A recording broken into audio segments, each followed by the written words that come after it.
Hello folks, welcome back to the Urban Rider Studio. In front of me, we have another helmet from the Italian brand Caberg.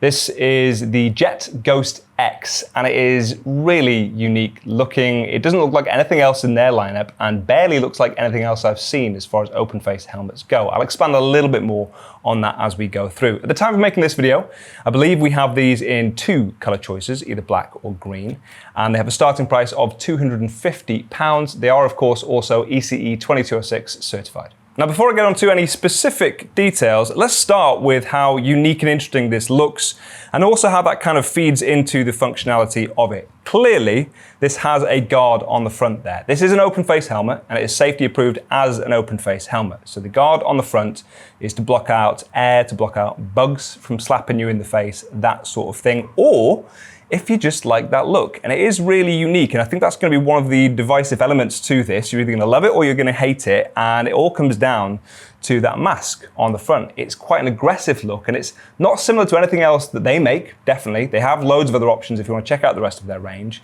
It's not like a lot of other helmets I've seen in general. The only one that springs to mind is from Simpson. I think it's called the Chopper. It has a similar look, but not the same sort of function. That one snaps into place. This one a little bit easier to work with, but if you were to compare those two directly, maybe that one's a little bit more versatile because you can go with it being a jet style helmet without any goggles, visor, whatever, just a clean look, or you can snap in the goggles and the visor. Whereas this one, you can see is hinged on the side there.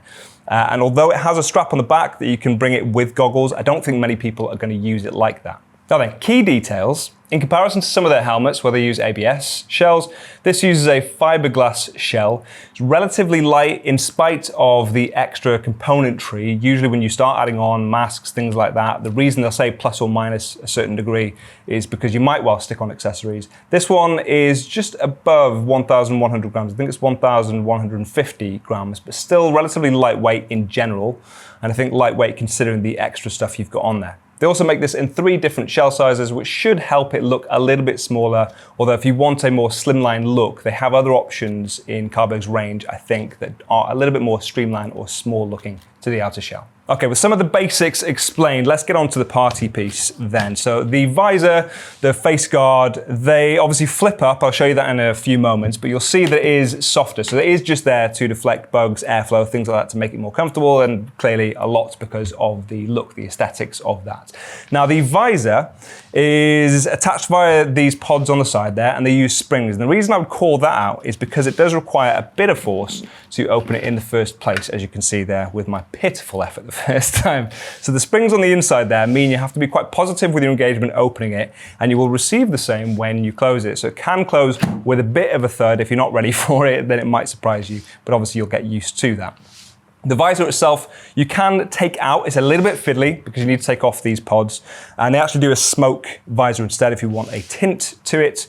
And then when it comes to the face guard, you can change that. This is how you can kind of modify the look of this really, because it's designed to be used with this visor attached. But you can take off the face guard. You can actually take off a foam insert on the inside as well. So you've actually got this removable lip, which blocks airflow, makes it a bit less breathable if that's what you're going for. If it's a cold day, maybe you want less airflow through there.